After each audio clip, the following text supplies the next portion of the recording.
आगे कुआं पीछे खाई और समझ ना आवे कहवा जाई।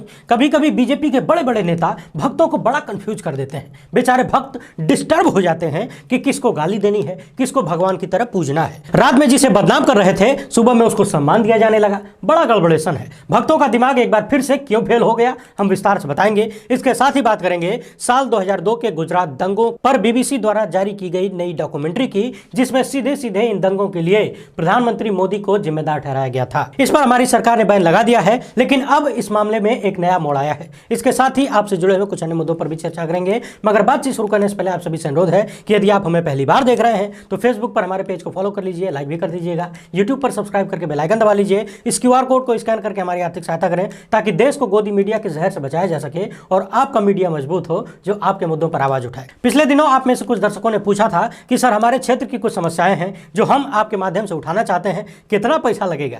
तो मैं आप सभी को स्पष्ट कर दूं कि किसी भी खबर को, किसी भी मुद्दे को उठाने के लिए, दिखाने के लिए कोई पैसा नहीं लगेगा। हाँ, आप में से जो भी दर्शक स्वतंत्र मीडिया संस्थान को आर्थिक मदद भेजना चाहें वो अपनी इच्छा से अपनी जेब पर लोड न देते हुए जो भी चाहें भेज सकते हैं। जनहित से जुड़ी हुई कोई भी समस्या आप हमें फोटो वीडियो बनाकर या फिर पूरा मामला व्हाट्सएप पर लिखकर भेजिए, हम आपके लिए निरंतर तैयार हैं। लेकिन रामराज वाले उत्तर प्रदेश के मऊ जिले के जिला अस्पताल में डॉक्टर साहब जवाब देने के लिए तैयार नहीं है कि काहे 2 घंटा लेट से आए। पत्रकार ने डॉक्टर साहब से पूछ लिया कि डॉक्टर साहब काहे लेट हो गया। इस पर डॉक्टर साहब हेलमेट उठाकर मार दिए। गजबे हैं डॉक्टर साहब, एक तो देर से पहुंचे अस्पताल, दूसरे हेलमेट मार के फोड़ देंगे कपार। तो आप सभी ध्यान दें, सरकारी अस्पताल में डॉक्टरों के पास जब जाएं तो हेलमेट वगैरह पहन के जाएं, पता नहीं किस बात पर नाराज हो जाएं। बिहार के नेताजी हैं पप्पू यादव, बागेश्वर धाम वाले धीरेन्द्र शास्त्री से सवाल कर रहे हैं कि हे बागेश्वर, जब रावण से बात कर सकते हो तो जज लोया और हरेन पांड्या से बात करके बता दो उन्हें किसने मारा। झूठ मूठ में लोग गृहमंत्री और प्रधानमंत्री साहब पर उंगलियां उठाते रहते हैं, ये पूछकर लोगों का मुंह बंद करा दो। धीरेन्द्र शास्त्री पर सवालों का बोझ बढ़ता ही जा रहा है। कल किसी दर्शक ने हमसे यह सवाल पूछने के लिए कह दिया, आप भी देख लीजिए। लिखा है कि भाई इस बाबा से पूछकर बताओ ना कि मुझे ड्रीम 11 की सही टीम बता दे, रोज रोज 1 करोड़ का नुकसान हो रहा है। बताइए, सब अपने अपने जुगाड़ में लगे हुए हैं। वैसे इनका सवाल ठीक है। सोचिए, खेलों में जो लंबा चौड़ा सट्टा चलता है, अगर पहले ही भविष्यवाणी हो जाए तो कितना पैसा कमाया जा सकता है। बाबा के चेले चपाटे जो फोन करके गालियां दे रहे हैं, ध्यान दें, मौके का फायदा उठाएं और अच्छा कैसा पैसा कमाएं। पत्रकार रणविजय सिंह ने ट्वीट कर जानकारी दी है कि यूपी की जनता के लिए बहुत अच्छी खबर है, सब प्लान के हिसाब से हो रहा है। जल्द ही बस का किराया बढ़ा दिया जाएगा। अब आप प्रदेश हित में हर किलोमीटर पर 25 पैसे ज्यादा दे पाएंगे। जैसे अगर आपने 56 किलोमीटर की यात्रा की तो करीब 14 रुपया ज्यादा देकर प्रदेश के विकास में योगदान कर पाएंगे। मुझे एक बात समझ में नहीं आ रही है, 56 किलोमीटर ही क्यों लिखा गया? आपको समझ में आ जाए तो नीचे वहां लिख दीजिएगा। ये है भारतीय जनता पार्टी के असम के मुख्यमंत्री हेमंत बिस्व शर्मा जी। पिछले दिनों किसी प्रेस कॉन्फ्रेंस में पत्रकार ने इनसे शाहरुख खान पर सवाल कर दिया तो इन्होंने पूछा कि कौन शाहरुख खान। इस पत्रकार ने कहा कि सुपरस्टार शाहरुख खान, यानी कि असम के मुख्यमंत्री ने शाहरुख खान को जानने से ही इनकार कर दिया। मगर दूसरे ही दिन रात में 2 बजे शाहरुख खान ने फोन कर दिया तो पूरी कहानी पलट गई। असम के मुख्यमंत्री का यह ट्वीट पढ़िए, बॉलीवुड एक्टर श्री शाहरुख खान। कंफ्यूज आइए मत, जो लिखा है वही पढ़ रहा हूं, आपने बिल्कुल सही सुना है। श्री शाहरुख खान ने मुझे भोरे भोरे 2 बजे फोन किया और गुवाहाटी में अपनी फिल्म की स्क्रीनिंग में हुई घटना के बारे में चिंता व्यक्त की और मैंने उन्हें आश्वस्त किया कि यह हमारे प्रदेश सरकार की जिम्मेदारी है कि हम अपने प्रदेश में कानून व्यवस्था सही करके रखें। हम जांच करेंगे और सुनिश्चित करेंगे कि ऐसी कोई अप्रिय घटना ना हो। इस मामले पर पूर्व आईएएस सूर्य प्रताप सिंह ने लिखा है कि कल तक जो कह रहे थे कि कौन शाहरुख खान ने रात में 2 बजे फोन कर दिया तो बिस्तर पर खड़े होकर पूरे सहयोग का आश्वासन देने लगे। भक्त मंडली बोले तो बोले क्या, करे तो करे क्या। अब बात करते हैं साल 2002 के गुजरात दंगों पर बनी बीबीसी की डॉक्यूमेंट्री की। बीबीसी ने इंडिया द मोदी क्वेश्चन शीर्षक से 2 भाग में एक नई श्रृंखला बनाई है, जिसमें साल 2002 के गुजरात दंगों के लिए सीधे तौर पर उस वक्त के गुजरात के मुख्यमंत्री नरेंद्र मोदी को जिम्मेदार ठहराया गया है। हालांकि भारत के विदेश मंत्रालय ने बीबीसी की इस डॉक्यूमेंट्री को दुष्प्रचार का एक हिस्सा बताते हुए यह कह दिया कि हम इसे महत्व नहीं देना चाहते। मगर इसके बावजूद इस डॉक्यूमेंट्री पर भारत में फिलहाल रोक लगा दी गई है और विभिन्न लोगों द्वारा इससे संबंधित ट्वीट को हटाए जाने का मामला भी सामने आया है। यानी कि ट्विटर पर जिन लोगों ने इस डॉक्यूमेंट्री को शेयर किया था उसे हटाने के लिए भारत सरकार ने एक्शन ले लिया।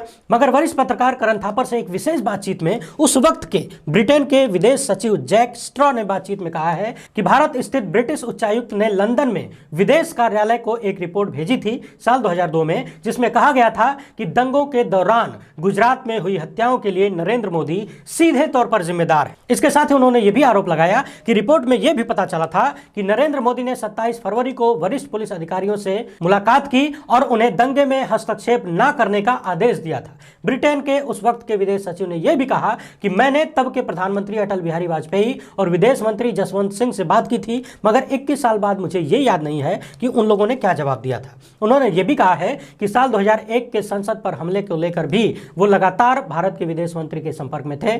कुल मिलाकर उस वक्त के ब्रिटेन के विदेश सचिव का सीधा सीधा कहना है कि गुजरात में जो दंगे हुए थे उसके लिए सीधे तौर पर स्पष्ट रूप से नरेंद्र मोदी जिम्मेदार है। वहीं सोशल मीडिया पर लगातार लोग ये भी सवाल उठा रहे हैं कि यदि इस डॉक्यूमेंट्री में कुछ सच था ही नहीं, फिर इस पर बैन क्यों लगाया गया? इतने जल्दी बैन लगाने की क्या जरूरत थी, क्या जल्दबाजी थी? आखिर क्यों सरकार ने इस पर इतनी तेजी से एक्शन लिया, ट्वीट तक मिटाने के लिए आगे बढ़ाई? आप इस मामले पर क्या सोचते हैं? कृपया कमेंट बॉक्स में जवाब दीजिएगा। कोई व्यक्ति पिछले 2-3 दिन से लगातार बाबा की दिव्य शक्ति दिखाने के लिए वीडियो मुझे भेज रहा था जब से मैंने पहले वाला वीडियो किया था। हमारे बीच कुछ वार्ता भी हुई थी। आज सुबह इसने फिर से एक वीडियो लिंक भेजा।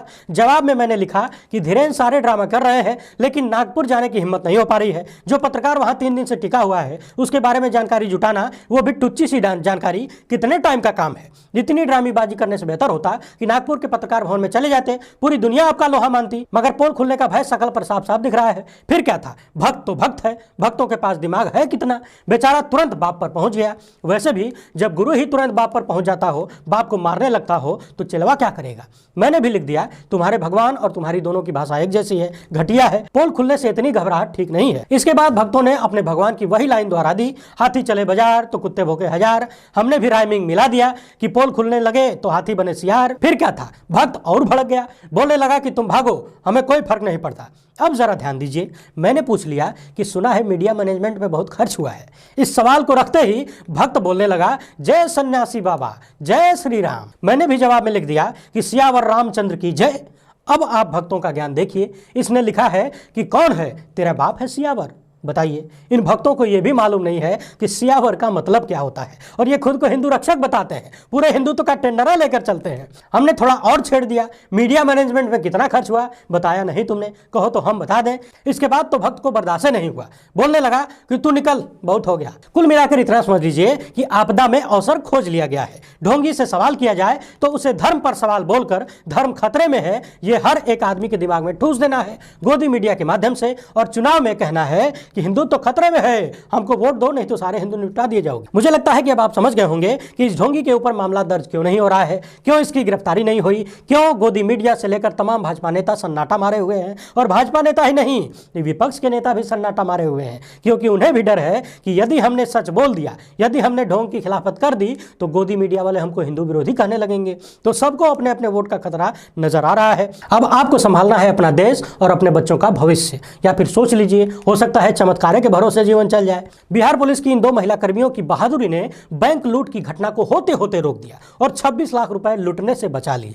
इस सीसीटीवी में ध्यान से देखिए। आफरीन ने लिखा है कि नारी शक्ति का सर्वश्रेष्ठ उदाहरण, बिहार के हाजीपुर में 2 महिला पुलिसकर्मियों ने बैंक लूट की घटना को टाल दिया। सिपाही जूही और शांति ने अपनी जान पर खेलकर हथियारबंद लुटेरों को भागने पर मजबूर कर दिया। देखिए किस तरह से इन 2 महिला सिपाहियों ने इन लुटेरों से लोहा लिया। पहली बार देख रहे हैं तो हमें फेसबुक पर फॉलो कर लीजिए, यूट्यूब पर सब्सक्राइब करके बेल आइकन दबा लीजिए। हमसे जुड़ने के लिए बहुत बहुत धन्यवाद। जय हिंद।